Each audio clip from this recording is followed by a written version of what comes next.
नमस्कार दोस्तों, success बेस्टा classes channel पर आप सभी दोस्तों का बहुत बहुत स्वागत है। दोस्तों, जैसा कि आप देख रहे हैं, यूपी पुलिस एसआई की वैकेंसी आपकी आ चुकी है। दोस्तों, इन्हीं एग्जाम्स को ध्यान में रखते हुए हम आधुनिक भारत के इतिहास का प्रैक्टिस सेट आपके सामने लाए हैं। अगर दोस्तों इससे पहले हम मध्यकालीन भारत के प्रैक्टिस सेट को पूरा कवर कर चुके हैं। अगर आपने अभी तक नहीं देखा है तो डिस्क्रिप्शन बॉक्स में लिंक दिया, वहां आप जाके देख सकते हैं। अगर दोस्तों आप सक्सेस बेस्टा क्लासेस चैनल पर पहली बार विजिट कर रहे हैं तो इस चैनल को अभी सब्सक्राइब कर लीजिए और साथ ही साथ बेल आइकन को भी प्रेस कर लीजिए, जिससे आगामी वीडियो के नोटिफिकेशन आप तक आसानी से पहुंच सकें। तो दोस्तों आइए शुरुआत करते हैं आज के इस सेशन की बिना समय को नष्ट किए। पहला क्वेश्चन देखिए क्या है। भारत में यूरोपीय कंपनियों का आगमन, यहां से हम शुरुआत करेंगे आधुनिक भारत के इतिहास की। अब पहला क्वेश्चन आपके सामने है, भारत में आने वाले पहले यूरोपीय व्यापारी कौन थे। तो दोस्तों भारत में आने वाले पहले यूरोपीय व्यापारी थे पुर्तगाली। आपको पता है दोस्तों 1498 ईस्वी में केरल के कालीकट बंदरगाह पर, आप देखेंगे कालीकट बंदरगाह पर पहुंचता है कौन, वास्को डिगामा। वास्को डिगामा यहां पर पहुंचता है और उस समय आप देखेंगे कालीकट का राजा जो था जमोरिन जो था, इसने इसका भव्य स्वागत किया। तो इतने पॉइंट आपको याद रखना है। पुर्तगाली सबसे पहले यूरोपीय व्यापारी थे जो भारत पहुंचे, और वह कहां पहुंचे, कालीकट बंदरगाह पर। सन 1498 वास्को डिगामा नाम था और जमोरिन जो शासक था उसने इनका स्वागत किया। और साथ ही साथ दोस्तों आप देखेंगे जो अफ्रीका कॉन्टिनेंट है, अफ्रीका कॉन्टिनेंट से होते हुए केप ऑफ गुड होप, जो भारत का केरल है, इस वाले रूट को केप ऑफ गुड होप के नाम से जानते हैं। केप ऑफ गुड होप होते हुए ये जो है वास्को डिगामा भारत आता है। अब आइए देखते हैं दोस्तों अगला प्रश्न। प्रश्न ये देखिए, वास्को डिगामा भारत किस वर्ष आया था। हम आपको बता चुके हैं 1498 ईस्वी में वास्को डिगामा कालीकट बंदरगाह पर पहुंचता है। अगला प्रश्न है, वास्को डिगामा भारत में किस बंदरगाह पर उतरा। हम आपको बता चुके हैं कालीकट बंदरगाह पर उतरा है। इसका तीसरा ऑप्शन करेक्ट है। भारत में प्रथम पुर्तगाली वायसराय कौन बना, बहुत इंपॉर्टेंट है दोस्तों, फ्रांसिस्को डी अल्मीडा। याद रखिए, ये कई बार आपके एग्जाम्स में पूछा जा चुका है। भारत में प्रथम पुर्तगाली वायसराय के रूप में कौन आया, तो फ्रांसिस्को डी अल्मेडा जो था पहला वायसराय बन के आता है। लेकिन वास्को डिगामा पहला यूरोपीय व्यक्ति था जो भारत आता है। गोवा को पुर्तगालियों ने किससे जीता था, मोस्ट इंपॉर्टेंट है, कई एग्जाम में पूछा जा चुका है। तो दोस्तों गोवा को पुर्तगालियों ने यूसुफ आदिल शाह से जीता था। इन्होंने इसकी हत्या कर दी और पुर्तगालियों ने गोवा को अपने अधिकार में ले लिया। अब आइए देखते हैं अगला प्रश्न। भारत में पुर्तगालियों ने पहली व्यापारिक कोठी कहां डाली। दोस्तों आपको पता है जो हमारा केरल प्रांत है, इस वाले प्रांत में आप देखेंगे यहीं पर जो कोचीन नामक जगह है, कोचीन जगह पर ही दोस्तों इन्होंने सबसे पहली व्यापारिक कोठी की स्थापना की। कई एग्जाम्स में पूछा जा चुका है। अगला प्रश्न है, भारत आने वाला वह पहला डच नागरिक कौन था। दोस्तों अभी तक आपने पढ़ा कि भारत आने वाला पहला यूरोपीय वास्को डिगामा, अब यहां डच नागरिक पूछ रहा है। तो याद रखिए दोस्तों, पहला कार्नेलियस हाउटमैन जो था, यह व्यक्ति पहला डच व्यक्ति था जो भारत पहुंचता है। सी ऑप्शन करेक्ट है। डचों का भारत में अंतिम रूप से पतन कब हुआ। कई बार दोस्तों आपके एग्जाम में पूछा गया, आपको याद होगा बेदरा का युद्ध आपसे पूछा गया। तो बेदरा का युद्ध जो था दोस्तों, डचों का पतन का मुख्य कारण बना 1759 ईस्वी में। बी ऑप्शन करेक्ट है। अगला प्रश्न है, अंग्रेजी ईस्ट इंडिया कंपनी की स्थापना कब हुई। स्थापना पूछ रहा है दोस्तों, तो 1600 ईस्वी में अंग्रेजी ईस्ट इंडिया कंपनी की स्थापना हुई थी। 1498 में दोस्तों याद रखिए जो पुर्तगाली कंपनी है उसकी स्थापना 1498 में होती है। और 1602 ईस्वी में दोस्तों जो डच है, डचों की ईस्ट इंडिया कंपनी की जो डच कंपनी है दोस्तों, डच कंपनी की स्थापना 1602 ईस्वी में होती है। अगला प्रश्न है दोस्तों, डच ईस्ट इंडिया कंपनी की स्थापना कब हुई थी। हम बता चुके हैं 1602 ईस्वी में डच ईस्ट इंडिया कंपनी की शुरुआत होती है। अब दोस्तों हम आपको एक ट्रिक और बता देते हैं कि इनकी कंपनी की स्थापना का क्रम आपको याद रहे। जैसे हमारी ट्रिक है पुत्र अड़ा डैड फसा, ये ट्रिक याद रखिए आप दोस्तों। सबसे पहले आप देखिए पुर्तगाली कंपनी की स्थापना होती है, फिर इसके बाद अंग्रेजी, पुर्तगाली हमने आपको बताया 1498, अंग्रेजी 1600 में होती है, और डच अड़ा के बाद डच जो आएंगे आप याद रखिए डच ईस्ट इंडिया कंपनी की स्थापना 1602 में होती है। फिर इसके बाद डेनिश की स्थापना होती है। सबसे लास्ट में दोस्तों फ्रांसीसी जो ईस्ट इंडिया कंपनी है इसकी स्थापना होती है। तो ये क्रम भी आपको याद रखना है, पुत्र अड़ा डैड फंसा, ये ट्रिक याद रखिए। अगला प्रश्न है, भारत में पहली अंग्रेजी फैक्ट्री कहां पर लगी? जो अंग्रेजों ने दोस्तों भारत में पहली फैक्ट्री 1608 ईस्वी में, याद रखिए, सूरत में स्थापित कर दी थी। तो याद रखिए इसका सी ऑप्शन करेक्ट है, सूरत। अगला प्रश्न है, सम्राट जहांगीर के दरबार में भेजा गया पहला अंग्रेज राजदूत कौन था? तो सम्राट जहांगीर के दरबार में दोस्तों सबसे पहले कैप्टन हॉकिंस आता है। इसका ए ऑप्शन बिल्कुल करेक्ट हो जाएगा। अगला प्रश्न है, टॉमस रो को मुगल दरबार में किसके द्वारा भेजा गया था? तो दोस्तों याद रखिए जो जेम्स प्रथम था, जेम्स प्रथम के द्वारा टॉमस रो को मुगल दरबार में भेजा गया था। सी ऑप्शन करेक्ट हो जाएगा। अंग्रेजों ने मसूलीपट्टनम में कोठी किस वर्ष स्थापित की थी? दोस्तों सबसे पहले आपने देखिए 1608 ईस्वी में इन्होंने सूरत में स्थापित की थी, लेकिन कुछ कारणों से मुगलों से मतभेद होने की वजह से ये पूर्णतः तैयार नहीं हो पाई। इसी बीच दोस्तों 1611 ईस्वी में जो मसूलीपट्टनम नाम की जगह है, इस जगह इन लोगों ने अपनी जो व्यापारिक कोठी है स्थापित की थी। सी ऑप्शन करेक्ट हो जाएगा। मसूलीपट्टनम में 1611 ईस्वी में इन्होंने तैयार की थी।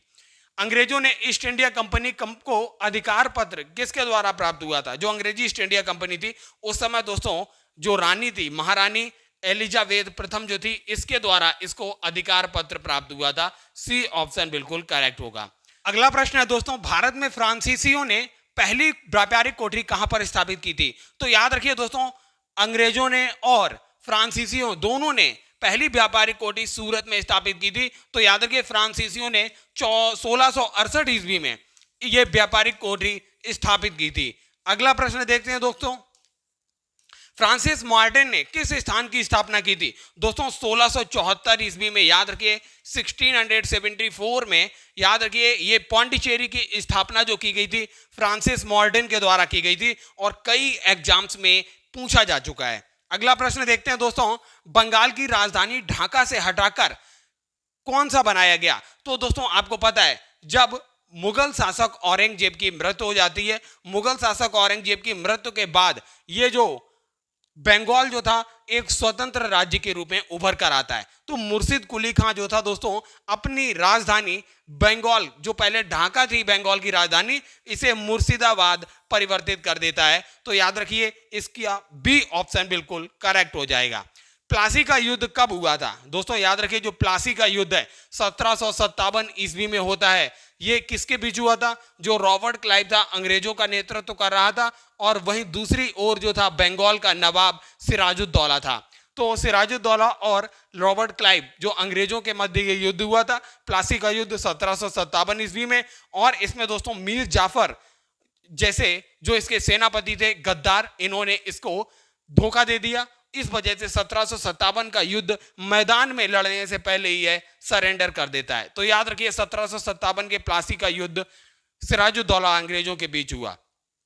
बक्सर का युद्ध कब हुआ? जब दोस्तों सिराजुद्दौला जो था बंगाल से अपदस्थ कर दिया जाता है, उसके बाद बंगाल का नवाब सिराजुद्दौला और जो अवध का नवाब था और मुगल शासक, इन तीनों ने मिलकर 1764 ईस्वी में दोस्तों बक्सर के युद्ध को लड़ा और 1764 ईस्वी में फिर से परास्त हो जाते हैं। ये तीनों की तिकड़ी अंग्रेजों से परास्त हो जाती है और माना जाता है बंगाल और भारत पर वहीं से अंग्रेजों का वास्तव में प्रभुत्व स्थापित हो गया। तो 1764 ईस्वी में अंग्रेजों के प्रभुत्व को स्थापित कर दिया गया बक्सर के युद्ध के बाद।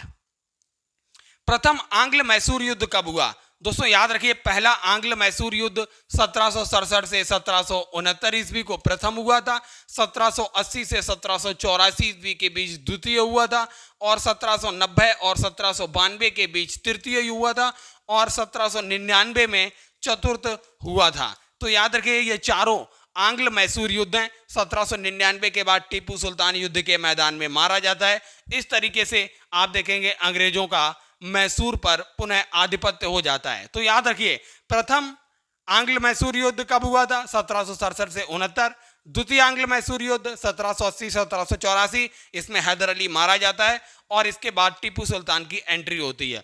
1790 1792 यहाँ भी टीपू सुल्तान लड़ता है और 1799 में अंतिम युद्ध था मैसूर का, टीपू सुल्तान मारा गया और अंग्रेजों ने मैसूर पर अपना आधिपत्य जमा लिया। अगला देखते हैं दोस्तों, टीपू सुल्तान किस यूरोपीय संगठन का सदस्य था? तो दोस्तों याद रखिए ये फ्रांसीसी क्लब था, फ्रांसीसी का क्लब था ये, जैकोबिन क्लब। इसका सदस्य था टीपू सुल्तान, ये याद रखना है आपको। श्रीरंगपट्टनम की संधि किस युद्ध के बाद हुई थी? तो दोस्तों श्रीरंगपट्टनम की संधि जो होती है ये तीसरा जो आंग्ल मैसूर युद्ध हुआ था इसके बाद होती है। चतुर्थ आंग्ल मैसूर युद्ध के बाद किसने मैसूर पर अधिकार कर लिया? तो याद रखिए दोस्तों, जो चौथा आंग्ल मैसूर युद्ध हुआ था 1799 ईस्वी में, और 1799 के समय दोस्तों वायसराय कौन, 1799 के समय बंगाल का गवर्नर कौन था? वेलेजली था। याद रखिए ये वेलेजली जो था, तो इस यही ऑप्शन करेक्ट हो जाएगा। इसी का आधिपत्य हो जाता है लॉर्ड वेलेजली का, सी ऑप्शन करेक्ट हो जाएगा। अगला प्रश्न है, रॉबर्ट क्लाइव को बंगाल का गवर्नर कब नियुक्त किया गया? तो दोस्तों याद रखिए 1757 से 1760 ईस्वी तक, जब इसने प्लासी का युद्ध जीता था। फिर 1765 से 1767 ईस्वी तक ये पुनः बनाया जाता है बंगाल का गवर्नर। इस समय दोस्तों याद रखिए जो इलाहाबाद की संधि होती है बक्सर को युद्ध हारने के बाद, उस समय ये वापस आ जाता है रॉबर्ट क्लाइव। तो 2 बार ये बनाया गया, 1757 से 1760, 1765 से 1767 ईस्वी। अब देखते हैं दोस्तों अगला प्रश्न। अगला प्रश्न है दोस्तों, बंगाल में द्वैध शासन की स्थापना किसने की? बंगाल में द्वैध शासन की शुरुआत दोस्तों रॉबर्ट क्लाइव के टाइम पर होती है। बी ऑप्शन इसका बिल्कुल करेक्ट हो जाएगा। अगला प्रश्न देखते हैं दोस्तों, मुर्शिदाबाद के लिए उप दीवान के रूप में किसे नियुक्त किया गया? जब दोस्तों आपको पता है बंगाल पर आधिपत्य हो चुका है, तो बंगाल हो गया, बिहार हो गया, उड़ीसा वाले रीजन पर अब अंग्रेजों ने अपनी द्वैध शासन चलाना शुरू किया। द्वैध शासन चलाने के लिए उन्होंने जो मुर्शिदाबाद में उप दीवान की नियुक्ति की थी, तो इसे रजा खां, मोहम्मद रजा खां को बनाया था। सी ऑप्शन बिल्कुल करेक्ट हो जाएगा, मोहम्मद रजा खां को बनाया था। अगला प्रश्न है, बिहार के लिए उप दीवान के रूप में किसे नियुक्त किया गया था? हम दोस्तों आपको बता चुके हैं, इन्होंने हर जगह अलग अलग दीवान नियुक्त किए थे, तो राजा सितायब राय जो थे, बी ऑप्शन करेक्ट है, इन्होंने बिहार के लिए इसको उप दीवान चुना। 1773 के रेगुलेटिंग एक्ट के द्वारा किसे बंगाल का पहला गवर्नर जनरल बनाया गया?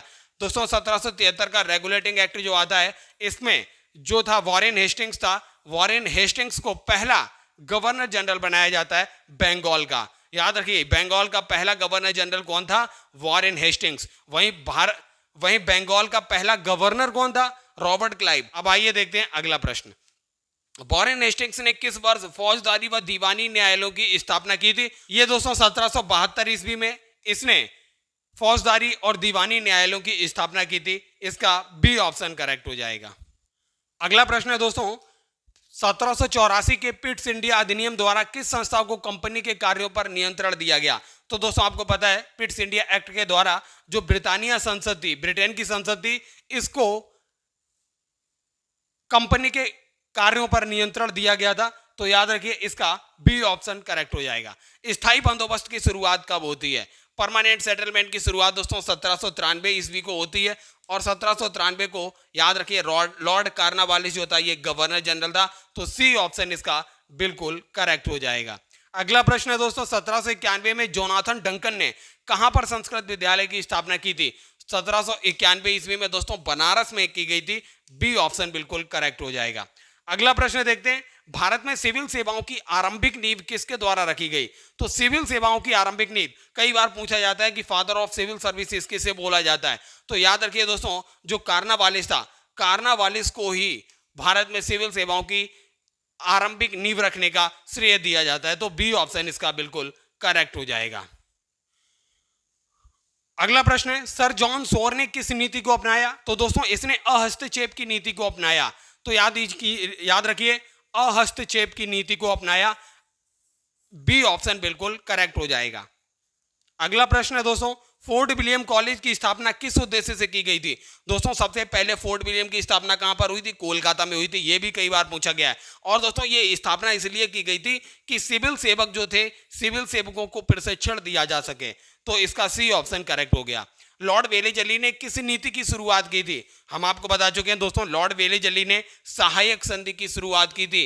स्थायी बंदोबस्त की शुरुआत कार्नवालिस ने की थी। याद रखिए बी ऑप्शन करेक्ट होगा, सहायक संधि की शुरुआत लॉर्ड वेलेस्ली के द्वारा की गई थी। अगला प्रश्न है, लॉर्ड वेलेस्ली ने किसे बंगाल का शेर कहा था? तो दोस्तों इसने स्वयं को ही बंगाल का शेर कहा था। याद रखिए, सी ऑप्शन करेक्ट हो जाएगा। इसे कई बार एग्जाम में पूछा गया है, बंगाल का शेर के नाम से किसे जाना जाता है? तो लॉर्ड वेलेस्ली। सर जॉन वर्लो के काल में कौन सा विद्रोह हुआ था? तो याद रखिए दोस्तों, सर जो जॉन वर्लो है, इसके समय काफी ज्यादा फेमस है दक्षिण भारत में। 1806 ईस्वी में दोस्तों ये हुआ था, वेल्लोर सिपाही विद्रोह। ए ऑप्शन इसका बिल्कुल करेक्ट हो जाएगा। अगला प्रश्न, 1809 में महाराजा रणजीत सिंह के साथ किस स्थान पर संधि पर हस्ताक्षर हुए थे? तो दोस्तों इसका सी ऑप्शन करेक्ट होगा, अमृतसर की संधि पर हस्ताक्षर किए थे। अगला प्रश्न है, 1813 के चार्टर अधिनियम के द्वारा ईस्ट इंडिया कंपनी को कौन सा एकाधिकार समाप्त किया गया? दोस्तों याद रखिए, केवल चाय के व्यापार और चीन के साथ व्यापार को छोड़कर ईस्ट इंडिया कंपनी के सारे व्यापारिक एकाधिकार तोड़ दिए गए। मतलब भारत से व्यापारिक एकाधिकार तोड़ दिया गया। अब भारत में बहुत सारी कंपनियां आने लगी थी। तो याद रखिए, भारतीय व्यापार से एकाधिकार तोड़ा गया था। सी ऑप्शन बिल्कुल करेक्ट हो जाएगा। अगला प्रश्न है, रैयतवाड़ी व्यवस्था को लागू करने का श्रेय किसे दिया जाता है? तो दोस्तों रैयतवाड़ी व्यवस्था जो है किसके द्वारा शुरू की गई थी? लॉर्ड हेस्टिंग्स के द्वारा शुरू की गई थी। सी ऑप्शन बिल्कुल करेक्ट है। हम आपको दोस्तों एक बार ओवरव्यू दे देते हैं। अगर ये भारत का मैप है तो अगर आप देखेंगे, उत्तर पश्चिमी प्रांत में महालवाड़ी व्यवस्था काफी ज्यादा फेमस थी, जो राजस्व की व्यवस्था थी, महालवाड़ी। वहीं आप देखेंगे दक्षिण भारत में रैयतवाड़ी जो थी, रैयतवाड़ी ये ज्यादा फेमस थी, ये मद्रास वाले रीजन में। वहीं आप देखेंगे इस साइड जो था स्थायी बंदोबस्त, बंगाल वाले रीजन में स्थायी बंदोबस्त जो था काफी ज्यादा प्रचलन में रहा। ये कई बार आपसे एग्जाम में पूछा जाता है। महालवाड़ी उत्तर पश्चिमी प्रांत हो जाएगा, स्थायी बंदोबस्त बंगाल वाले रीजन में, और रैयतवाड़ी दक्षिण भारत अर्थात मद्रास वाले रीजन में है। तो याद रखिए, रैयतवाड़ी व्यवस्था को लागू करने का श्रेय लॉर्ड हेस्टिंग्स को दिया जाता है। अगला प्रश्न है दोस्तों, चौथा आंग्ल मराठा युद्ध किसके शासनकाल में हुआ था? अगर आपको दोस्तों याद है, 1813 से लेकर 1818 ईस्वी तक लगभग ये युद्ध चला था। ये चौथा आंग्ल मराठा युद्ध इस टाइम पीरियड में हुआ था। तो इस समय लॉर्ड हेस्टिंग्स जो था, इसका टाइम पीरियड था। बी ऑप्शन बिल्कुल करेक्ट हो जाएगा। अगला प्रश्न है, ठगी, सती और कन्या हत्या पर प्रतिबंध किसने लगाया?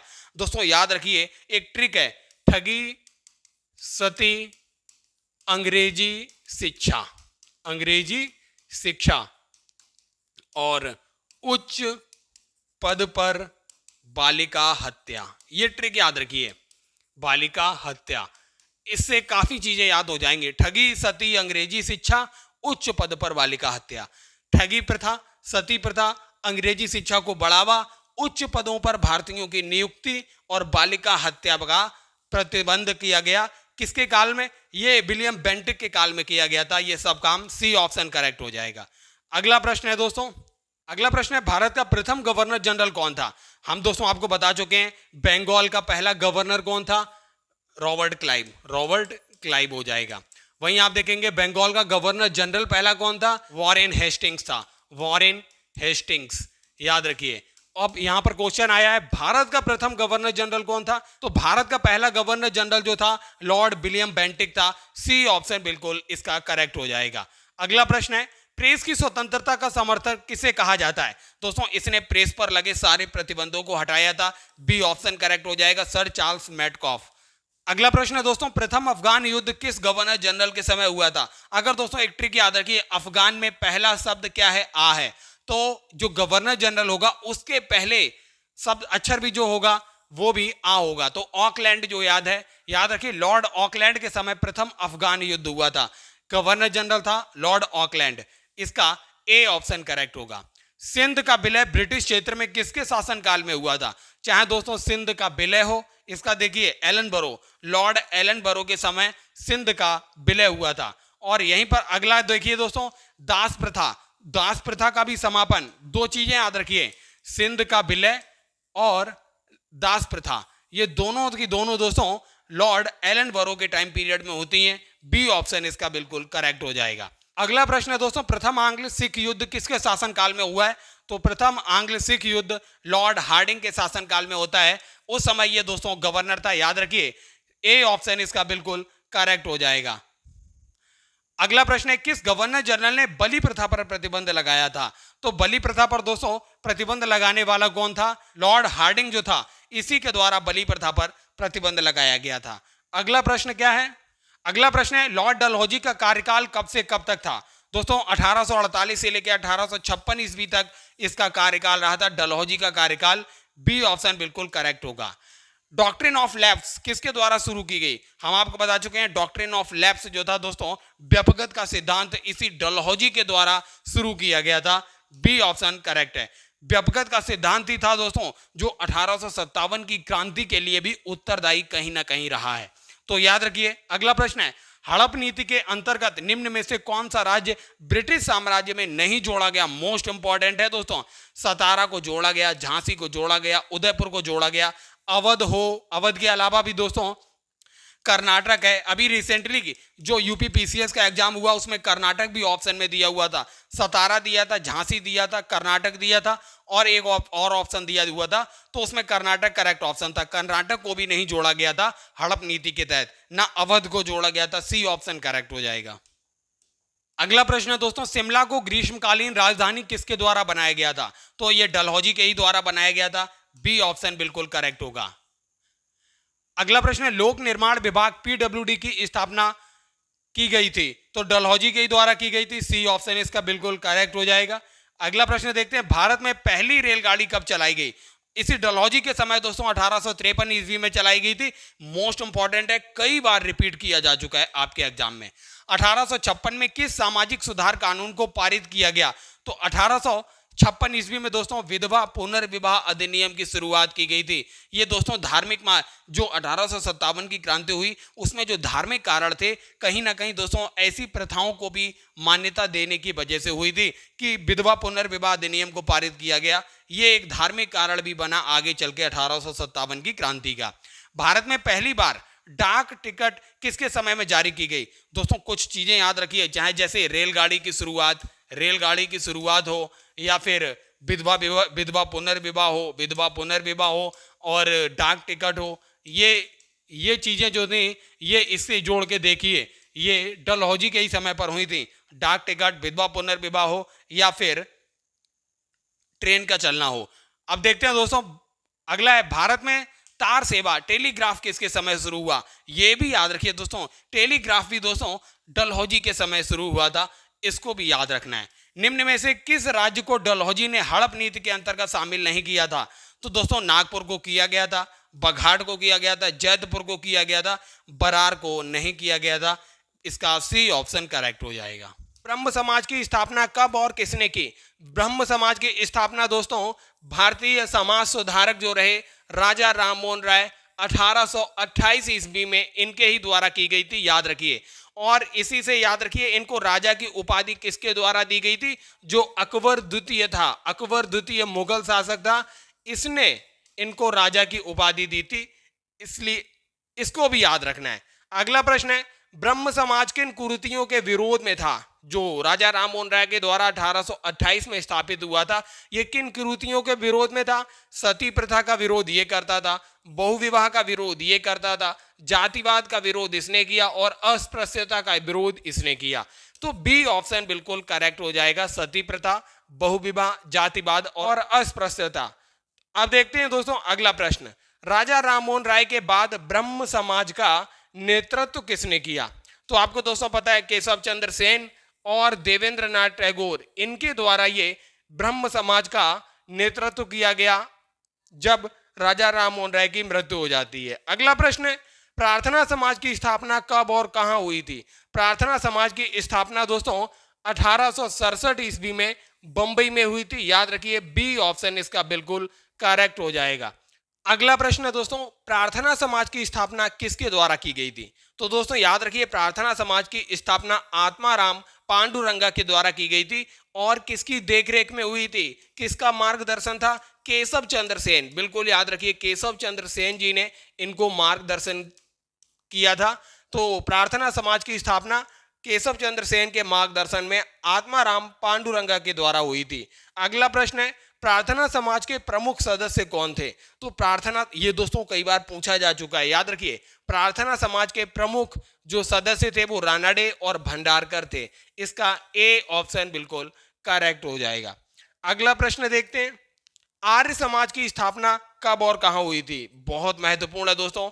आर्य समाज की स्थापना सबसे पहले याद रखिए दयानंद सरस्वती के द्वारा की गई थी। दयानंद सरस्वती के द्वारा। इनकी एक प्रसिद्ध बुक भी है दोस्तों, सत्यार्थ प्रकाश।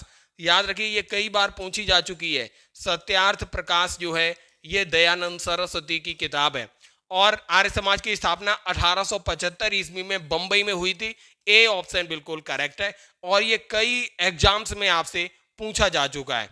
अगला प्रश्न है, आर्य समाज के संस्थापक कौन थे? बता चुके हैं आपको, दयानंद सरस्वती जी थे आर्य समाज के संस्थापक। अगला प्रश्न है, आर्य समाज का मुख्यालय कहां स्थापित हुआ? मोस्ट इंपॉर्टेंट है, कई बार पूछा जा चुका है। तो याद रखिए लाहौर में इसका मुख्यालय स्थापित हुआ और इसकी स्थापना कहां पर हुई थी? बंबई में हुई थी 1875 में दयानंद सरस्वती के द्वारा। रिवीजन भी करते चलिए साथ ही साथ। अगला प्रश्न है, सत्यार्थ प्रकाश पुस्तक के लेखक कौन है? सत्यार्थ प्रकाश पुस्तक के लेखक हैं दोस्तों दयानंद सरस्वती। तो इतने पॉइंट याद रखिए आर्य समाज से, इतने पॉइंट आपसे पूछे जाते हैं। अब आइए देखते हैं अगला, रामकृष्ण मिशन की स्थापना कब हुई थी? और अब दोस्तों देखिए स्वामी विवेकानंद जी जो थे इन्होंने रामकृष्ण मिशन की स्थापना 1897 ईस्वी में की थी। बी ऑप्शन बिल्कुल करेक्ट है। और याद रखिए दोस्तों 1893 का शिकागो का सम्मेलन जो था, जो शिकागो में धर्म सम्मेलन हुआ था, भारत की ओर से नेतृत्वकर्ता जो थे यही स्वामी विवेकानंद जी थे। इन्हीं के द्वारा भारत का नेतृत्व किया गया था। और इनके जन्म दिवस याद रखिए जो 12 जनवरी है, 12 जनवरी को दोस्तों राष्ट्रीय युवा दिवस के रूप में मनाया जाता है, स्वामी विवेकानंद जी का जन्मदिन। अब देखते हैं दोस्तों अगला प्रश्न, रामकृष्ण मिशन की स्थापना किसने की? रामकृष्ण मिशन की स्थापना बता चुके हैं स्वामी दयानंद सरस्वती जी के द्वारा की गई। इसका बी ऑप्शन करेक्ट है। स्वामी विवेकानंद ने 1896 ईस्वी में किस संस्था की स्थापना की थी? 1896 ईस्वी में स्वामी विवेकानंद, तो दोस्तों याद रखिए वेदांत सोसाइटी की स्थापना इन्होंने 1896 ईस्वी में की थी। वहीं 1897 में रामकृष्ण मिशन की स्थापना की। रामकृष्ण मिशन, क्योंकि दोस्तों आपको पता है रामकृष्ण परमहंस जो थे स्वामी विवेकानंद जी के गुरु थे, यह भी याद रखना है आपको। अगला प्रश्न है, थियोसोफिल सोसाइटी की स्थापना कब हुई? थियोसोफिल सोसाइटी की स्थापना भी दोस्तों याद रखिए 1875 ईस्वी में होती है और 1875 ईस्वी में ही आर्य समाज की स्थापना होती है, यह भी याद रखना है। अब देखते हैं अगला प्रश्न। अगला प्रश्न है दोस्तों, थियोसोफिकल सोसाइटी की स्थापना किन के द्वारा की गई? तो दोस्तों याद रखिए थियोसोफिकल सोसाइटी की स्थापना मैडम ब्लावात्स्की व कर्नल अर्काट के द्वारा की गई। इसका बी ऑप्शन बिल्कुल करेक्ट हो जाएगा। अब देखते हैं अगला प्रश्न, थियोसोफिकल सोसाइटी का अंतरराष्ट्रीय मुख्यालय कहां बनाया गया? तो याद रखिए दोस्तों मद्रास के निकट अडयार नामक जगह पर अंतरराष्ट्रीय मुख्यालय बनाया गया थियोसोफिकल सोसाइटी का। इसका सी ऑप्शन बिल्कुल करेक्ट है। थियोसोफिकल सोसाइटी का नेतृत्व भारत में किसने किया? दोस्तों ये प्रश्न बहुत एग्जाम में पूछा जा चुका है, इसलिए मोस्ट इंपॉर्टेंट हो जाता है। तो एनी बेसेंट जो थी, एनी बेसेंट के द्वारा थियोसोफिकल जो सोसाइटी थी, मतलब थियोसोफिकल आंदोलन का नेतृत्व भारत में एनी बेसेंट के द्वारा किया गया। इसका सी ऑप्शन बिल्कुल करेक्ट होगा। अलीगढ़ आंदोलन के प्रवर्तक कौन थे? कई बार पूछा जा चुका है। सर सैयद अहमद खान जो थे अलीगढ़ आंदोलन के प्रवर्तक के थे।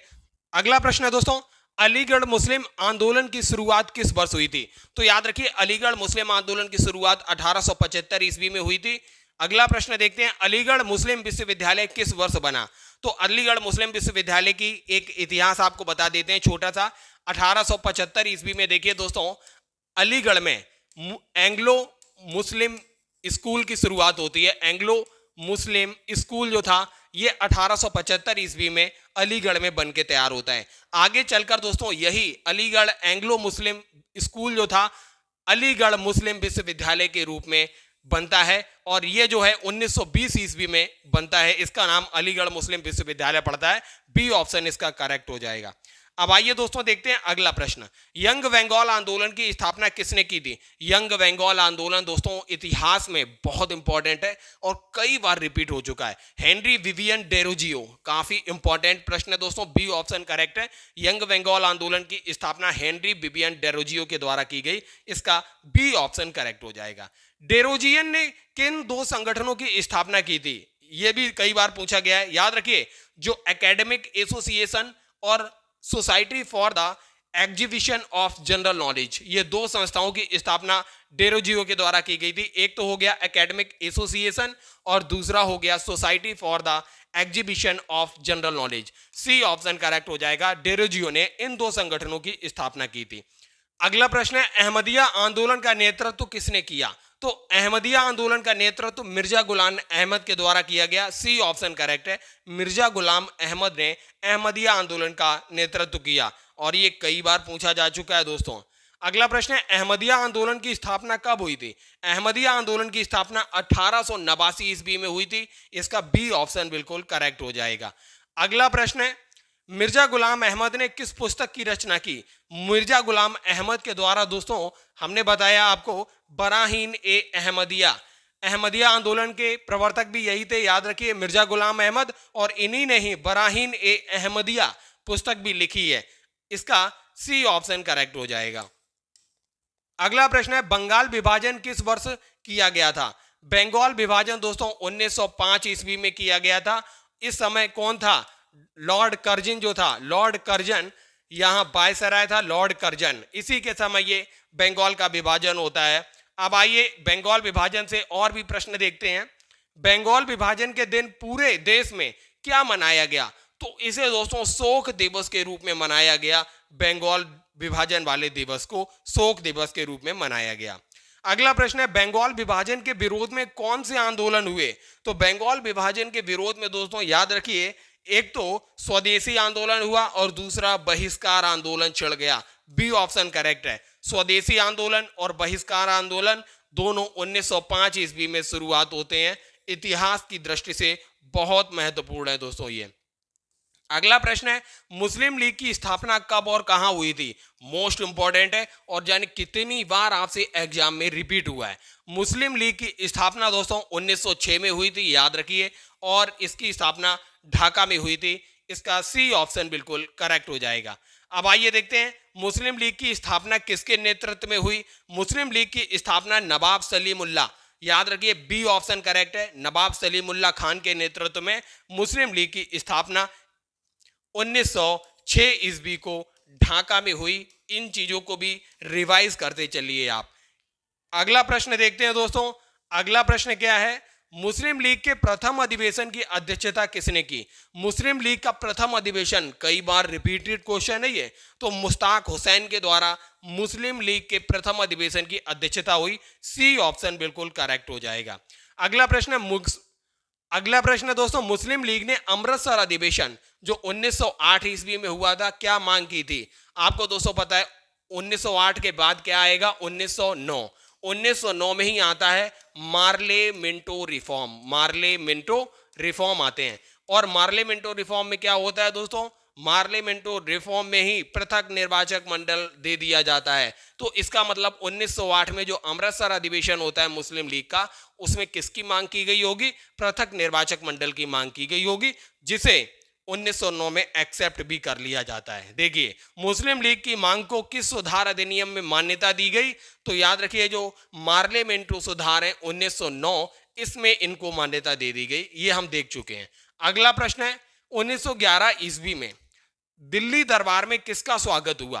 तो 1911 बहुत महत्वपूर्ण है दोस्तों, याद रखिए 1911 में दिल्ली में जॉर्ज पंचम जो था और रानी मैरी और जॉर्ज पंचम, इनका भव्य स्वागत किया गया। 1911 के ही दौरान याद रखिए दोस्तों, भारत की राजधानी कोलकाता से दिल्ली ट्रांसफर कर दी गई थी। और 1911 का जो कोलकाता अधिवेशन भारतीय राष्ट्रीय कांग्रेस का हुआ था, उसमें दोस्तों याद रखिए जनगण मन गाया गया था पहली बार, तो इस चीज को भी याद रखना है। अगला प्रश्न है, दिल्ली दरबार 1911 में किस निर्णय की घोषणा हुई? तो दिल्ली दरबार 1911 में दोस्तों बंगाल विभाजन को रद्द कर दिया गया और साथ ही साथ राजधानी को कलकत्ता से दिल्ली स्थानांतरित किया गया। सी ऑप्शन बिल्कुल करेक्ट हो जाएगा। अगला प्रश्न देखते हैं दोस्तों। 1911 के अगला प्रश्न है 1911 ईस्वी के दरबार में कौन सा निर्णय वापस लिया गया? हम आपको बता चुके हैं बंगाल विभाजन के निर्णय को रद्द कर दिया जाता है। बी ऑप्शन इसका बिल्कुल करेक्ट हो जाएगा। अब अगला प्रश्न देखते हैं। होम रूल आंदोलन की शुरुआत कब हुई? होम रूल आंदोलन की शुरुआत दोस्तों याद रखिए 1916 ईस्वी में हुई थी। भारत में होम रूल आंदोलन की शुरुआत करने का श्रेय एक तो श्रीमती एनी बेसेंट को जाता है और दूसरा बाल गंगाधर तिलक जी को जाता है। आगे हम दोनों विस्तार से देखने वाले हैं। अब देखिए दोस्तों अगला प्रश्न है, एनी बेसेंट ने होम रूल लीग की स्थापना कब और कहां की थी? एनी बेसेंट जी ने होम रूल लीग की स्थापना सितंबर में की थी और मद्रास के अड़ियार में की थी। याद रखिए बी ऑप्शन करेक्ट है। कई बार दोस्तों जो घटनाएं दे दी जाती हैं और सीक्वेंस में रखने के लिए दिया जाता है, तो ये दिया जाता है एनी बेसेंट ने होम रूल लीग की स्थापना और साथ दे दिया जाता है बाल गंगाधर तिलक जी ने होम रूल लीग की स्थापना। तो आपको याद रहना है, मंथ याद रखिए, सितंबर में अड़ियार में की थी एनी बेसेंट ने। होम रूल लीग के पहले सचिव कौन बनाए गए थे? George Arundale. कई बार पूछा जा चुका है, जॉर्ज अरुंडेल जो थे पहले सचिव बनाए गए थे। सी ऑप्शन करेक्ट है। बाल गंगाधर तिलक ने होम रूल लीग की स्थापना की थी। अब देखिए यहां पर आया है, ये देखिए जो अप्रैल 1916 है, अप्रैल 1916 में इन्होंने की थी बाल गंगाधर तिलक ने। और एनी बेसेंट ने कब की थी? सितंबर में की थी। याद रखिए सितंबर 1916 ईस्वी में। कहां पर? मद्रास के पास एक जगह है अड़ियार, अड़ियार नामक स्थान पर की थी। तो इस चीज को भी याद रखना है। अब अगला प्रश्न है, तिलक ने होम रूल लीग की स्थापना कहां की थी? पुणे में की थी और उन्होंने अड़ियार में की थी। एनी बेसेंट जी ने की थी, एनी बेसेंट ने की थी अड़ियार में। इस चीज को याद रखना है।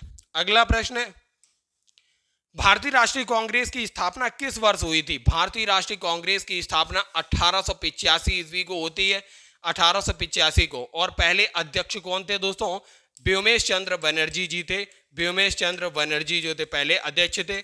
और याद रखिए इससे संबंधित कुछ प्रश्न भी बताते हैं। पहले अधिवेशन में कितने लोगों ने पार्टिसिपेट किया? 72। कहां पर हुआ अधिवेशन? बंबई के संस्कृत कॉलेज में होता है, बंबई के। और किसकी स्थापना किसने की? एयू ह्यूम ने की थी।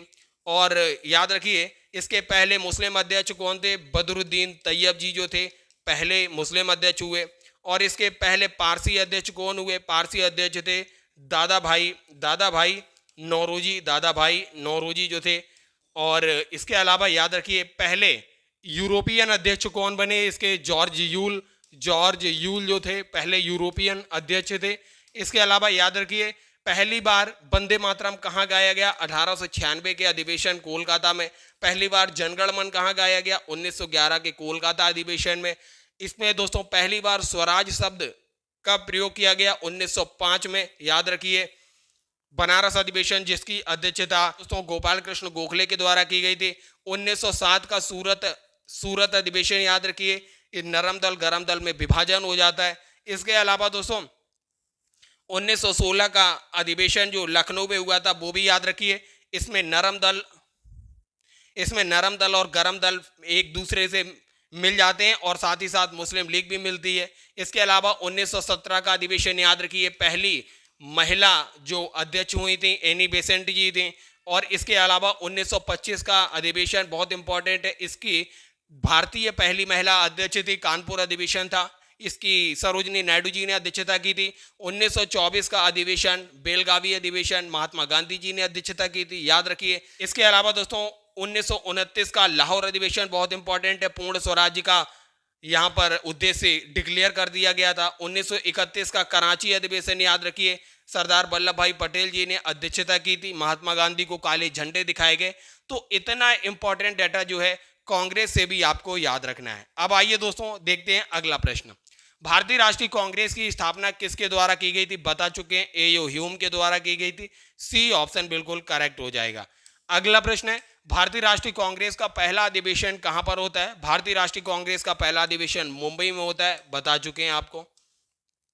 भारतीय राष्ट्रीय कांग्रेस के पहले अधिवेशन के अध्यक्ष बता चुके हैं आपको, व्योमेश चंद्र बनर्जी जी थे। इसका डी ऑप्शन करेक्ट हो जाएगा। अगला प्रश्न है, भारतीय राष्ट्रीय कांग्रेस के पहले अधिवेशन में कितने प्रतिनिधियों ने भाग लिया था? 72 प्रतिनिधियों ने भाग लिया। बी ऑप्शन बिल्कुल करेक्ट हो जाएगा। अगला प्रश्न है, बंगाल विभाजन की घोषणा किसने की थी? बंगाल डिवीजन की घोषणा लॉर्ड कर्जन के द्वारा की गई थी, आपको बता चुके हैं 1905 में। अगला प्रश्न है, बंगाल विभाजन की घोषणा कब की गई थी? ये बहुत इंपॉर्टेंट है दोस्तों। तो 20 जुलाई 1905 को इसकी घोषणा की जाती है। सी ऑप्शन बिल्कुल करेक्ट हो जाएगा। बंगाल विभाजन किस तिथि से प्रभावी हुआ? बंगाल विभाजन दोस्तों याद रखिए 16 अगस्त 1905 से प्रभावी हुआ और 20 जुलाई को इसकी घोषणा की गई थी, इस बात को भी याद रखना है। अगला प्रश्न है, किस अवसर पर रविंद्रनाथ टैगोर ने अमार सोनार बंगला ये गीत लिखा था? तो स्वदेशी आंदोलन के ही समय लिखा था, 1905 ईस्वी में। पहला ही ऑप्शन बिल्कुल करेक्ट हो जाएगा। अगला प्रश्न देखते हैं, अमार सोनार बंगला बाद में किस देश का राष्ट्रगान बनता है? तो बांग्लादेश का राष्ट्रगान बनता है। डी ऑप्शन बिल्कुल करेक्ट हो जाएगा। 1857 की क्रांति से पहला क्वेश्चन देखते हैं। 1857 की क्रांति के दौरान दिल्ली में विद्रोह का नेतृत्व किसने किया था? तो याद रखिए जो बहादुर शाह जफर थे, बहादुर शाह जफर के द्वारा दिल्ली में नेतृत्व किया गया था 1857 की क्रांति का। अगला प्रश्न है, कानपुर में 1857 के विद्रोह का नेतृत्व किसने किया? कई बार ये एग्जाम में पूछा जा चुका है। तो नाना साहेब और तात्या टोपे के द्वारा दोस्तों ये कानपुर से नेतृत्व किया जा रहा था 1857 की क्रांति का। अगला प्रश्न है, लखनऊ में 1857 के विद्रोह के नेता कौन थे? तो लखनऊ में दोस्तों आपको पता है बेगम हजरत महल के द्वारा 1857 के नेतृत्व किया जा रहा था। अगला प्रश्न है, झांसी की रानी लक्ष्मीबाई ने विद्रोह का नेतृत्व कहां से किया था? तो याद रखिए ये जून 1857 ईस्वी में इन्होंने नेतृत्व किया था झांसी से। झांसी का ये नेतृत्व कर रही थी। बी ऑप्शन इसका बिल्कुल करेक्ट हो जाएगा।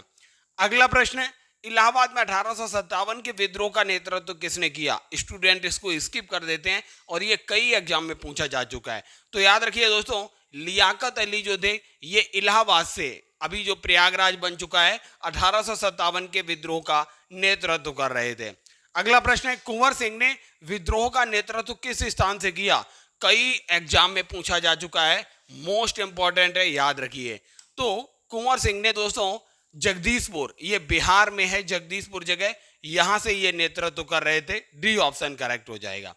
अगला प्रश्न है, बरेली में 1857 की क्रांति का नेतृत्व किसने किया? कई बार ये क्वेश्चन पूछा जा चुका है दोस्तों। बरेली से दोस्तों आपको पता होगा खान बहादुर खां जो थे, इसका बी ऑप्शन करेक्ट हो जाएगा। नाना साहब कहां से थे दोस्तों? कानपुर का नेतृत्व कर रहे थे। रिवीजन भी करते चलिए, तात्या टोपे भी और कानपुर से ही नेतृत्व कर रहे थे।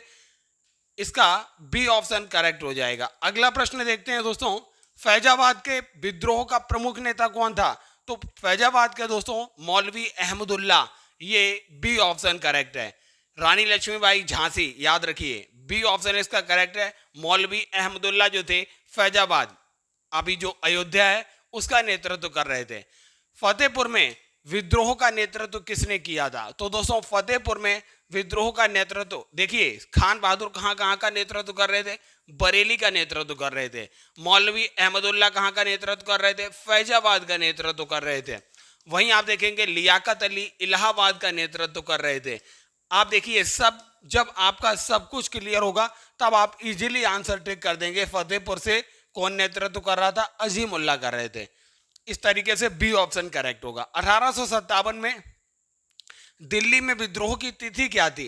तो दोस्तों ये 11 से 12 मई 1857 की बात है। सी ऑप्शन करेक्ट हो जाएगा। ये पूछा जा चुका है इसलिए हमने ये क्वेश्चन लिया है। 1857 की क्रांति को किसने प्रथम स्वतंत्रता संग्राम कहा है? दोस्तों विनायक दामोदर सावरकर ने 1857 की बुक भी लिखी हुई है, याद रखिए। इन्होंने ही अपनी बुक में 1857 को प्रथम स्वतंत्रता संग्राम बोला है। तो सी ऑप्शन करेक्ट हो जाएगा। अगला प्रश्न, 1857 की क्रांति की शुरुआत कहां से हुई थी? कई बार पूछा जा चुका और ये 1857 की क्रांति का सबसे मोस्ट इंपॉर्टेंट क्वेश्चन है। याद रखिए ये मेरठ से शुरुआत हुई थी। बी ऑप्शन इसका बिल्कुल करेक्ट हो जाएगा, मेरठ। 1857 की क्रांति में दिल्ली में विद्रोह का नेतृत्व किसने किया था? हम आपको बता चुके हैं, बहादुर शाह जफर के द्वारा नेतृत्व किया गया था। रिवीजन भी करते चलिए। नाना साहब कहाँ से थे? कानपुर का नेतृत्व कर रहे थे। और जगदीशपुर से कौन नेतृत्व कर रहा था? जगदीशपुर, ये बिहार का, जगदीशपुर बिहार में कुंवर सिंह जी नेतृत्व कर रहे थे। अब आइए देखते हैं अगला प्रश्न। झांसी की रानी लक्ष्मीबाई ने 1857 में किस स्थान से विद्रोह का नेतृत्व किया? हम आपको बता चुके हैं, झांसी से इन्होंने नेतृत्व संभाला था।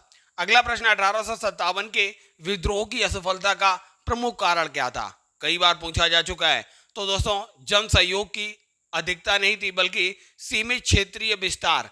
इसका बी ऑप्शन करेक्ट हो जाएगा, क्योंकि ये दोस्तों आप देखेंगे दक्षिण भारत में तो ये फैल ही नहीं पाया, और उत्तर भारत में भी कई ऐसी जगह रहे जहां पर ये नहीं फैल पाया। तो सीमित क्षेत्रीय विस्तार की वजह से ये असफल हो गया। निम्न में से कौन से गुटों ने 1857 की क्रांति का समर्थन नहीं किया? तो दोस्तों, जमींदार, साहूकार और उच्च वर्ग जो था, इन लोगों ने 1857 की क्रांति का समर्थन नहीं किया। यह भी एक मुख्य कारण रहा 1857 की क्रांति के असफल होने का। अगला प्रश्न है, निम्न में से किसने विद्रोहियों का समर्थन किया था? दोस्तों याद रखिए, विद्रोहियों का समर्थन किया मतलब जो दोस्तों भारत को स्वतंत्र कराने के लिए 1857 की क्रांति कर रहे थे, उनका समर्थन नहीं किया था इन ग्वालियर वालों ने, हैदराबाद वालों ने और पटियाला वालों ने। ये दोस्तों अंग्रेजों के तलवे चाटते रहे। तो याद रखिए, डी ऑप्शन करेक्ट है। ये सारे के सारे लोग जो थे अपने स्वार्थ में अंग्रेजों के तलवे चाटते रहे, इसलिए इन्होंने विद्रोहियों का समर्थन नहीं किया, ग्वालियर, हैदराबाद और पटियाला। इसका डी ऑप्शन करेक्ट होगा, किसी ने भी समर्थन नहीं किया। अगला प्रश्न है दोस्तों, भारत के पहले वायसराय कौन थे? दोस्तों हमने आपको पिछले प्रैक्टिस सेट में बताया था, बंगाल का पहला गवर्नर कौन था? बंगाल का गवर्नर, याद रखिए, इस डाटा को याद रखिए। बंगाल का गवर्नर पहला कौन था? बंगाल का गवर्नर जनरल पूछा जाता है। गवर्नर जनरल पहला कौन था? गवर्नर जनरल पहला कौन था? फिर इसके बाद भारत का गवर्नर आपसे पूछा जाता है, भारत का प्रथम गवर्नर कौन था? गवर्नर, तो भारत का पहला गवर्नर कौन था? और फिर भारत का पहला वायसराय पूछा जाता है, भारत का पहला वायसराय कौन था? याद रखिए, ये देखिए, बंगाल का गवर्नर पहला था रॉबर्ट क्लाइव। रॉबर्ट क्लाइव जो था बंगाल का गवर्नर था। बंगाल का गवर्नर जनरल जो था वॉरेन हेस्टिंग्स था। भारत का गवर्नर जनरल जो पहला बना था वो था लॉर्ड विलियम वेंट्रिक। और भारत का पहला वायसराय जो बन के आता है वो था लॉर्ड कैनिंग। ये 1857 की क्रांति इसी के समय में हुई थी, याद रखिए, लॉर्ड कैनिंग। इसका ए ऑप्शन करेक्ट हो जाएगा। अगला प्रश्न है, किस वायसराय के कार्यकाल में 1857 की क्रांति हुई थी? दोस्तों जो डलहौजी था, डलहौजी के किए गए सुधार, उसमें व्यवगत का सिद्धांत भी था, डॉक्ट्रिन ऑफ लैप्स, हड़प नीति जो थी, उसका भुगतान इसको करना पड़ा कैनिंग को, क्योंकि डलहौजी का कार्यकाल क्या था? 1848 से लेके 56 ईस्वी तक इसका कार्यकाल था।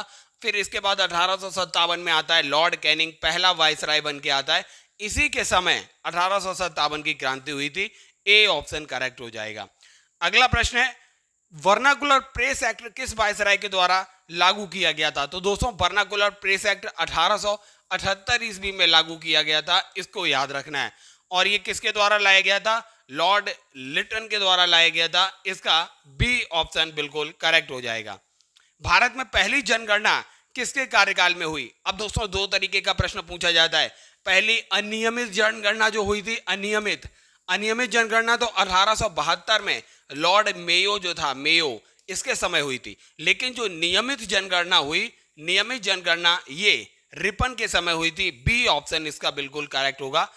अगर नियमित की बात है तो लॉर्ड रिपन, पहली अनियमित अगर ओवरऑल पहली पूछी जाए तो 1872 लॉर्ड मेयो के समय हुई थी। अगला प्रश्न देखते हैं, भारतीय राष्ट्रीय कांग्रेस की स्थापना किस वायसराय के समय में हुई थी?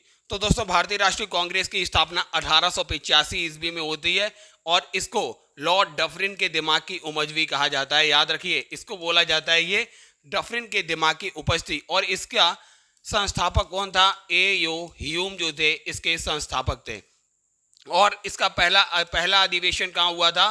बंबई में हुआ था, संस्कृत तेजपाल कॉलेज में हुआ था, याद रखिए, बंबई में। और इसमें पहले अधिवेशन में कितने लोगों ने पार्टिसिपेट किया? 72 लोगों ने पार्टिसिपेट किया। और व्योमेश चंद्र बनर्जी जो थे इसके पहले अध्यक्ष बने थे, याद रखिए। तो ये बेसिक पॉइंट है। 1885 लॉर्ड डफरिन के समय इसकी स्थापना होती है। एयू ह्यूम इसके संस्थापक हैं। बंबई में इसका पहला अधिवेशन होता है। 72 लोगों ने पार्टिसिपेट किया। व्योमेश चंद्र बनर्जी पहले अध्यक्ष थे। पहले मुस्लिम अध्यक्ष बदरुद्दीन तैयब जी थे, और पहले जो अंग्रेज अध्यक्ष थे अर्थात जो यूरोपियन अध्यक्ष थे जॉर्ज यूल थे, ये बात भी याद रखिए।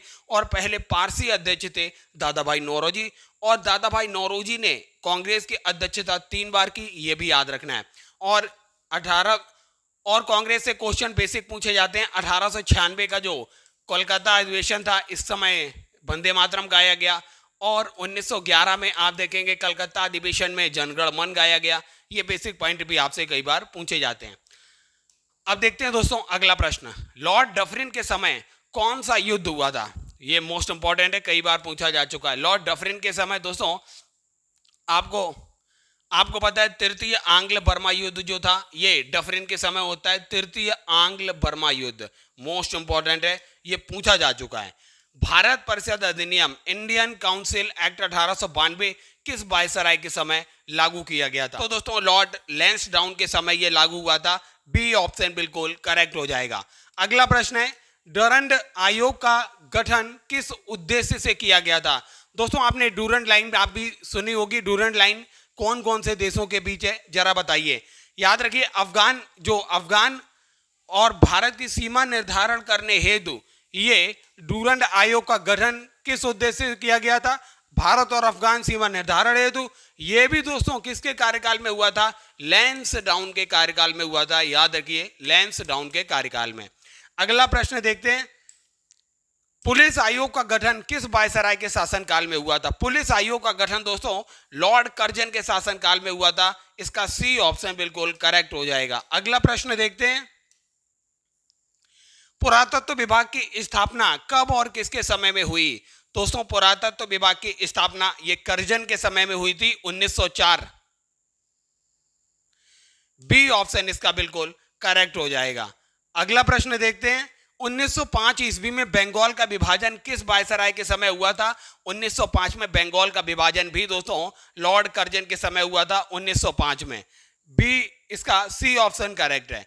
1906 में मुस्लिम लीग की स्थापना के दौरान भारत का वायसराय कौन था? अब दोस्तों 1906 में जब मुस्लिम लीग की स्थापना होती है, इस समय कर्जन नहीं था। कई स्टूडेंट्स इसमें कंफ्यूज होते हैं और कर्जन आंसर लगा के आते हैं। इसका दोस्तों बी ऑप्शन करेक्ट होगा। लॉर्ड मिंटो द्वितीय जो था, इसके समय मुस्लिम लीग की गठन हुआ था। बी ऑप्शन करेक्ट हो जाएगा। अगला प्रश्न है, 1911 में दिल्ली दरबार का आयोजन किस वायसराय के काल में हुआ था? तो 1911 में दोस्तों जो लॉर्ड हार्डिंग द्वितीय था, बी इसका ए ऑप्शन करेक्ट होगा। लॉर्ड हार्डिंग द्वितीय के कार्यकाल में दिल्ली दरबार का आयोजन किया गया। अगला प्रश्न है, 1919 में मॉन्टेग्यू चेम्सफोर्ड सुधार और जलियांवाला बाग हत्याकांड किस वायसराय के समय हुआ? दोस्तों जलियांवाला बाग हत्याकांड कब हुआ था?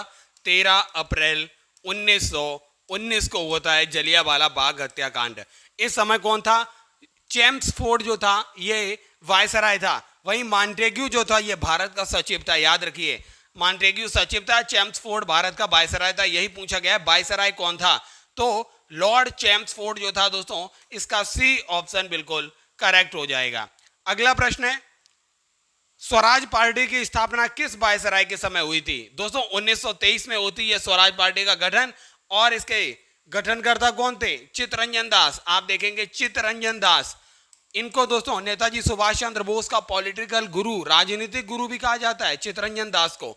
और इसके अलावा मोतीलाल नेहरू, ये दो लोग जो थे इस स्वराज पार्टी से संबंधित थे, याद रखिए।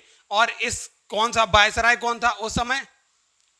वायसराय था लॉर्ड रीडिंग। ए ऑप्शन बिल्कुल करेक्ट होगा।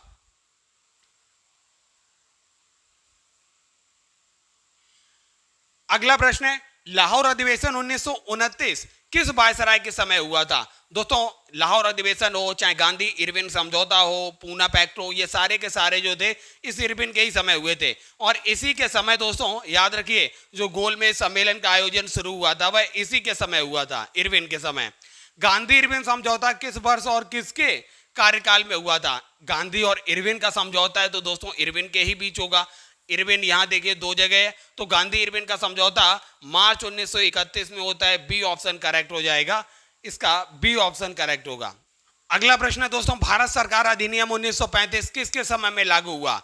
तो दोस्तों लॉर्ड इरविन यहां पर जा चुका है, अब ये होगा लॉर्ड विलिंगटन। विलिंगटन के समय में दोस्तों ये पारित होता है भारत सरकार अधिनियम 1935, पूछा जा चुका है। अगला प्रश्न है, 1939 को कांग्रेस के द्वारा अंग्रेजों का युद्ध दिवस के रूप विरोध में किस दिन को विश्वासघात दिवस के रूप में मनाया गया? तो 22 दिसंबर 1939 को दोस्तों ये विश्वासघात के रूप में मनाया गया। 22 दिसंबर पूछा जा चुका है कई एग्जाम में।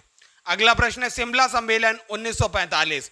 जब भी दोस्तों सीक्वेंस में लगाने के लिए आते हैं बहुत सारे स्टेटमेंट, तो शिमला सम्मेलन भी स्टेटमेंट रहता है, याद रखिए। शिमला सम्मेलन 1945 में होता है। वायसराय पूछा गया तो 1945 में वायसराय कौन है? 1945 में वायसराय वेवेल है। सी ऑप्शन करेक्ट है, वेवेल। यही कहता है दोस्तों भारत में कुछ बड़ा होने वाला है, जब भारत छोड़ो आंदोलन चल रहा था उस समय। अब देखते हैं दोस्तों अगला प्रश्न, भारत का अंतिम ब्रिटिश वायसराय कौन था? अंतिम ब्रिटिश वायसराय माउंटबेटन था। सी ऑप्शन करेक्ट हो जाएगा। अगला प्रश्न देखते हैं, माउंटबेटन योजना की घोषणा किस तिथि को की गई थी? 3 जून 1947। मोस्ट इंपॉर्टेंट है, मोस्ट इंपॉर्टेंट, कई बार कई तरीके से पूछी जा चुकी है। 3 जून 1947 माउंटबेटन योजना की घोषणा की जाती है। भारत में प्रथम क्रांतिकारी घटना कब घटित होती है? दोस्तों आपको पता है यह घटना 22 जून 1897 ईस्वी को घटित होती है, जब चापेकर बंधुओं ने पुणे में जो प्लेग अधिकारी थे, प्लेग अधिकारी एक तो था आयस्ट और दूसरा था रैंड, याद रखिए दूसरा था रैंड, इन दोनों की हत्या कर दी थी। तो 1897 ईस्वी में भारत में प्रथम क्रांतिकारी घटना 1897 में घटित होती है। अगला प्रश्न देखते हैं, भारत की पहली क्रांतिकारी घटना में किन अंग्रेज अधिकारियों की हत्या की गई थी? तो याद रखिए हम आपको बता चुके हैं रैंड और आयस्ट की हत्या की गई थी। बी ऑप्शन बिल्कुल करेक्ट हो जाएगा। ये प्लेग अधिकारी थे और पुणे में चापेकर बंधुओं के द्वारा इनकी हत्या की गई थी। अगला प्रश्न है, रैंड व आयस्ट की हत्या किसने की थी? हम आपको बता चुके हैं दोस्तों जो चापेकर बंधु थे, चापेकर बंधुओं ने इनकी हत्या की थी। सी ऑप्शन बिल्कुल करेक्ट हो जाएगा। अगला प्रश्न देखते हैं, अभिनव भारत की स्थापना किसने की? दोस्तों वीडी सावरकर का, याद रखिए वीडी सावरकर का नाम, इन्होंने अभिनव भारत की स्थापना की और इन्हीं के द्वारा 1857 की प्रथम स्वतंत्रता संग्राम, 1857 की क्रांति को प्रथम स्वतंत्रता संग्राम इन्हीं ने कहा था। बुक भी इन्हीं के द्वारा लिखी गई है। अगला प्रश्न है, श्यामजी कृष्ण वर्मा ने 1905 में किस संस्था की स्थापना की? दोस्तों मोस्ट इंपॉर्टेंट क्वेश्चन है और ये आपके हर एग्जाम में कई बार पूछा जा चुका है। तो याद रखिए जो इंडिया हाउस की स्थापना की गई, India House, B option correct है। श्यामजी कृष्ण वर्मा ने 1905 ईस्वी में इस संस्था की स्थापना की। दोस्तों 1905 ईस्वी में कौन कौन सी घटनाएं घटित हुई जरा बताइए। 1905 में बंगाल डिवीजन होता है, बंगाल डिवीजन। इसी के विरोध में 1905 में स्वदेशी आंदोलन की शुरुआत भी होती है। स्वदेशी के साथ साथ बहिष्कार आंदोलन भी यहीं शुरू होता है। आप देखिए 20 जुलाई 1905 ईस्वी को क्या होता है? 20 जुलाई 1905 ईस्वी को बंगाल विभाजन की घोषणा की जाती है और बंगाल विभाजन दोस्तों 16 अगस्त सन 1905 ईस्वी को लागू भी कर दिया जाता है। याद रखिए बंगाल डिवीजन वाले दिवस को बंगाल में शोक दिवस के नाम से भी मनाया गया, शोक दिवस, ये भी याद रखिए। बंगाल डिवीजन के समय दोस्तों वायसराय कौन था? लॉर्ड कर्जन था, लॉर्ड कर्जन। इन चीजों को भी आप रिवाइज करते चलिए। अगला प्रश्न देखते हैं, 1908 में किस क्रांतिकारी ने मुजफ्फरपुर में जज किंग्सफोर्ड की हत्या का प्रयास किया था? तो दोस्तों खुदीराम बोस और प्रफुल्ल चाकी, इन दोनों ने मिलकर 1908 में मुजफ्फरपुर में जो जज था किंग्सफोर्ड की हत्या का प्रयास किया था। बी ऑप्शन इसका बिल्कुल करेक्ट हो जाएगा।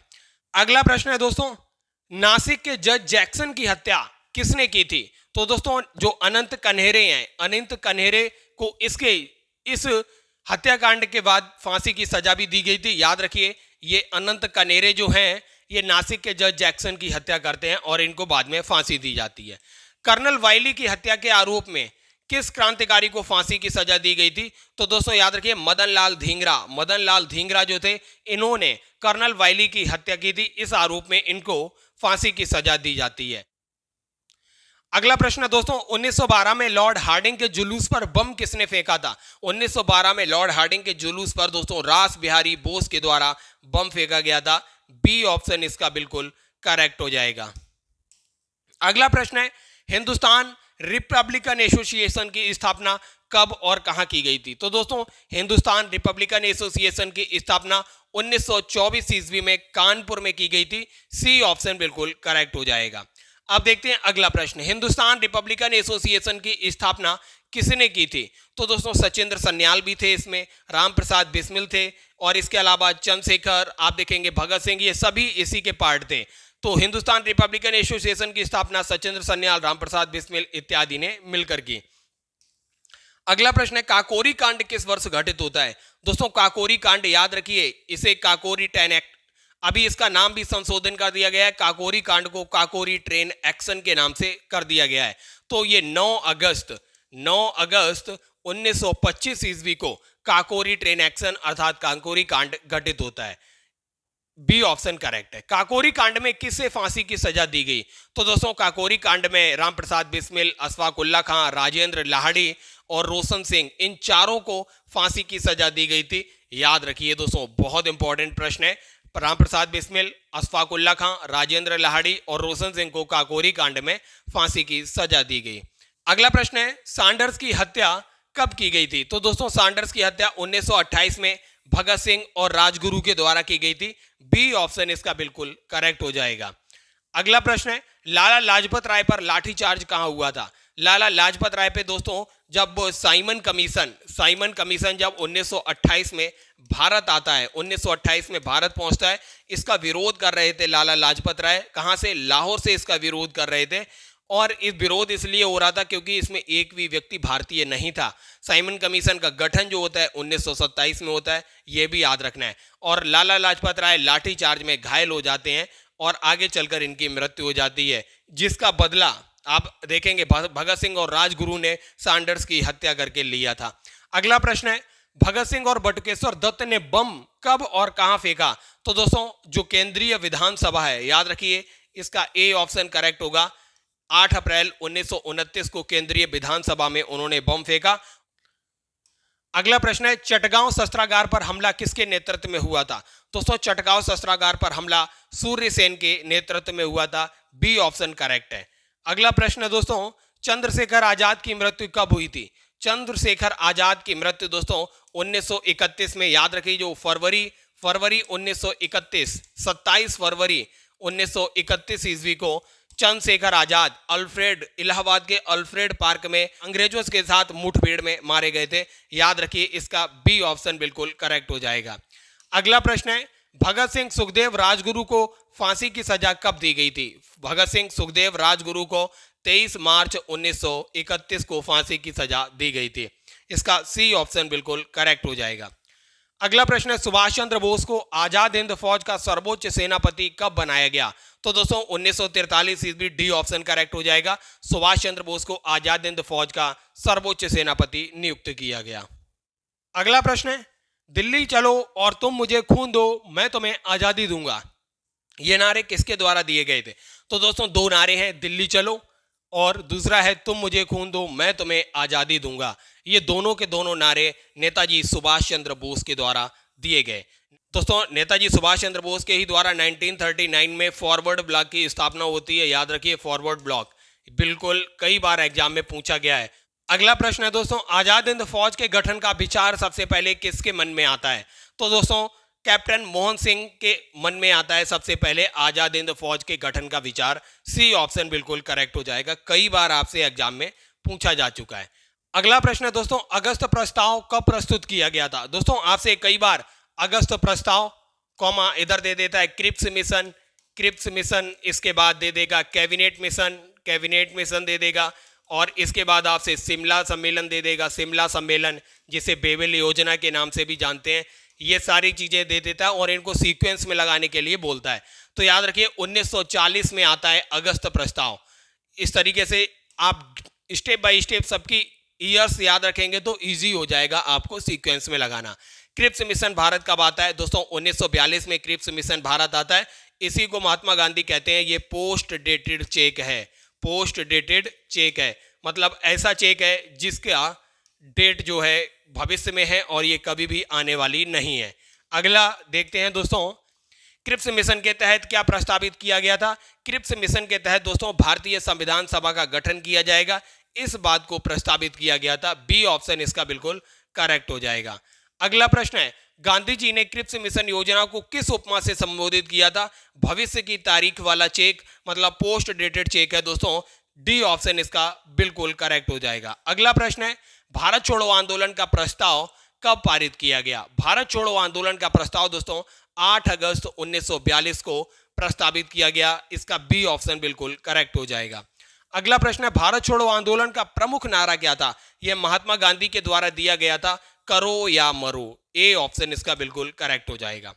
अगला प्रश्न है, भारत छोड़ो आंदोलन के समय किस राज्य में समानांतर सरकारें बनी थी? दोस्तों ये क्वेश्चन यूपी में कई बार पूछा जा चुका है, क्योंकि महाराष्ट्र के सतारा में, उत्तर प्रदेश के बलिया में और साथ ही साथ बंगाल के तामलुक में, याद रखिए, ये समानांतर सरकारों का गठन किया गया था भारत छोड़ो आंदोलन के समय। अगला प्रश्न है, मुस्लिम लीग ने भारत छोड़ो आंदोलन का विरोध करके कौन सा दिन मनाया था? तो दोस्तों मुस्लिम लीग ने भारत छोड़ो आंदोलन का विरोध किया और साथ ही साथ इसे पाकिस्तान दिवस के रूप में मनाने का निर्णय लिया, तो ए ऑप्शन बिल्कुल करेक्ट होगा। अगला प्रश्न है, मुस्लिम लीग ने पाकिस्तान दिवस कब मनाया था? मुस्लिम लीग ने 23 मार्च 1943 को पाकिस्तान दिवस मनाया था। ए ऑप्शन करेक्ट है, कई बार पूछा जा चुका है ये। अगला प्रश्न है, सीआर फार्मूला किसके द्वारा तैयार किया गया था? मोस्ट इंपॉर्टेंट है और जाने कितने एग्जाम्स में पूछा जा चुका है। तो सीआर फार्मूला दोस्तों ये सी राजगोपालाचारी के द्वारा तैयार किया गया था। डी ऑप्शन बिल्कुल करेक्ट है। सीआर फार्मूला का मुख्य उद्देश्य क्या था? अगला प्रश्न है दोस्तों, तो बताइए, भारत का विभाजन सीआर फार्मूला का उद्देश्य नहीं था। पृथक मुस्लिम राष्ट्र बनाना, यह भी गलत है। भारत छोड़ो आंदोलन बंद करने हेतु, यह भी गलत है। बी ऑप्शन करेक्ट है, भारतीय राष्ट्रीय कांग्रेस और मुस्लिम लीग के बीच राजनीतिक गतिरोध को हल करना। बिल्कुल दोस्तों, सीआर फार्मूला का मुख्य उद्देश्य यही था। अगला प्रश्न है, सी राजगोपालाचारी का फॉर्मूला कब आया? तो सी राजगोपालाचारी का फॉर्मूला दोस्तों 1944, ए ऑप्शन बिल्कुल करेक्ट हो जाएगा, 1944 में आता है। अगला प्रश्न है दोस्तों, मुस्लिम लीग ने इस फॉर्मूले अर्थात सीआर फॉर्मूले को क्यों अस्वीकार कर दिया? क्योंकि ये फॉर्मूला जो था दोस्तों, क्योंकि दोस्तों ये फॉर्मूला द्विराष्ट्र के सिद्धांत को नहीं मानता था। सी ऑप्शन करेक्ट हो जाएगा। दोस्तों यह सिद्धांत जो था, द्विराष्ट्र का सिद्धांत, ये सीआर फार्मूले के अंदर नहीं था, इसलिए मुस्लिम लीग ने इसे नहीं स्वीकार किया। अगला प्रश्न है, वेवेल योजना के अनुसार गवर्नर जनरल की कार्यकारिणी परिषद में सदस्य कौन होना था? जो वेवेल की योजना थी, इसी को दोस्तों शिमला सम्मेलन कहते हैं। याद रखिए, कई बार स्टूडेंट कंफ्यूज होते हैं। शिमला सम्मेलन जो था 1945 ईस्वी में होता है शिमला सम्मेलन। यही था दोस्तों वेवेल योजना। यही वेवेल योजना के तहत दोस्तों जो गवर्नर जनरल की कार्यकारिणी थी, इसके सदस्य केवल भारतीय होने थे। सभी सदस्य भारतीय होने का प्रस्ताव इसमें था। अगला प्रश्न है, वेवेल योजना क्यों असफल रही? क्योंकि वेवेल योजना दोस्तों इसलिए रही क्योंकि मुस्लिम लीग ने वीटो कर दिया था। दोस्तों आपको पता है, मुस्लिम लीग चाहती थी कि वह जितने भी इसमें प्रस्तावित मुस्लिम सदस्य हैं, उन सारे मुस्लिम सदस्यों का निर्वाचन, उनका चयन जो है वह मुस्लिम लीग करे। ये चाहती थी मुस्लिम लीग, इसलिए इसने वीटो कर दिया और यह योजना, वेवेल योजना, असफल हो गई। कैबिनेट मिशन योजना कब प्रकाश में आई? कैबिनेट मिशन योजना दोस्तों ये 1946 ईस्वी को प्रसार में आती है। याद रखिए, बी ऑप्शन करेक्ट है, कई बार पूछी जा चुकी है। कैबिनेट मिशन योजना किससे संबंधित थी? कैबिनेट मिशन योजना दोस्तों भारत को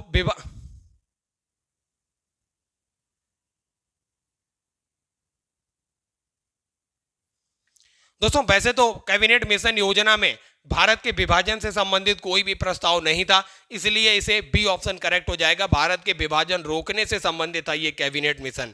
अगला प्रश्न है, कैबिनेट मिशन के द्वारा संविधान सभा के सदस्य कैसे चुने जाने थे? कैबिनेट मिशन के द्वारा संविधान की सभा प्रांतीय विधानसभाओं के द्वारा चुने जाने थे। सी ऑप्शन बिल्कुल करेक्ट हो जाएगा। अगला प्रश्न है, माउंटबेटन योजना किस तारीख को प्रस्तुत की गई? तो याद रखिए, यह 3 जून 1947 को माउंटबेटन योजना प्रस्तुत की गई। इसका सी ऑप्शन करेक्ट होगा। माउंटबेटन योजना के अनुसार भारत का विभाजन कब स्वीकृत किया गया? माउंटबेटन योजना के अनुसार दोस्तों आप देखेंगे इसे 18 जुलाई 1947 ईस्वी को एक्सेप्ट कर लिया गया। बी ऑप्शन करेक्ट है। वुड डिस्पैच किस वर्ष आया था? वुड डिस्पैच दोस्तों 1854 ईस्वी को आया था और यह शिक्षा सुधार से संबंधित था। याद रखिए, शिक्षा से संबंधित था। अगला प्रश्न है, हंटर कमीशन का संस्थापक कौन था? दोस्तों हंटर कमीशन का संस्थापक जो था डब्ल्यू हंटर था और ये दोस्तों 1882 ईस्वी में हंटर कमीशन आता है। इसको भी आपको याद रखना है। अगला प्रश्न है, सैडलर आयोग किस वर्ष गठित हुआ? सैडलर आयोग दोस्तों 1917 ईस्वी को गठित होता है। ये बी ऑप्शन इसका बिल्कुल करेक्ट हो जाएगा। सैडलर, ये भी शिक्षा से संबंधित था। वर्धा योजना का मुख्य उद्देश्य क्या था? वर्धा योजना दोस्तों ये महात्मा गांधी के द्वारा लेकर आई गई थी। बुनियादी शिक्षा को महत्व दिया गया था। सी ऑप्शन बिल्कुल करेक्ट हो जाएगा। भारत का पहला समाचार पत्र कौन सा था? भारत का पहला समाचार पत्र बंगाल गजट था। ए ऑप्शन करेक्ट हो जाएगा। अगला प्रश्न देखते हैं, बंगाल गजट के प्रकाशक कौन थे? बंगाल गजट के प्रकाशक कई बार पूछे जा चुके हैं, मोस्ट इंपॉर्टेंट क्वेश्चन है। जेम्स अगस्टस हिक्की जो थे बंगाल गजट के प्रकाशक थे। बी ऑप्शन करेक्ट होगा। अगला प्रश्न है, संवाद कौमुदी के प्रकाशक कौन थे? मोस्ट इंपॉर्टेंट है दोस्तों। संवाद कौमुदी के प्रकाशक जो थे ये दोस्तों 1821 ईस्वी में प्रकाशित होता है और राजा राम मोहन राय जो थे संवाद कौमुदी के प्रकाशक थे। राजा राम मोहन राय को राजा की उपाधि मुगल शासक जो था अकबर द्वितीय के द्वारा दी गई थी। अगला प्रश्न देखते हैं, मिरातुल अखबार किसके द्वारा निकाला गया? मिरातुल अखबार दोस्तों ये कब प्रकाशित होना शुरू हुआ? 1822 ईस्वी को प्रकाशित होना शुरू हुआ। ये भी दोस्तों राजा राम मोहन राय जो समाज सुधारक थे इन्हीं के द्वारा दोस्तों ब्रह्म समाज की स्थापना की जाती है। ब्रह्म समाज की स्थापना 1828 ईस्वी में की जाती है। इन चीजों को भी आपको याद रखना। तो दोस्तों ये था मॉडर्न हिस्ट्री का प्रैक्टिस सेट। अगर दोस्तों आपको ये प्रैक्टिस सेट्स हेल्पफुल लग रहे हैं और ये मॉडर्न हिस्ट्री की प्रैक्टिस सेट की श्रृंखला अच्छी लग रही है तो ज़्यादा से ज़्यादा अपने दोस्तों तक पहुंचाइए और सक्सेस बिस्टा क्लासेस चैनल को सब्सक्राइब कीजिए, वीडियो को लाइक कीजिए और शेयर कीजिए। दोस्तों सक्सेस बिस्टा क्लासेस को देखने के लिए बहुत बहुत धन्यवाद।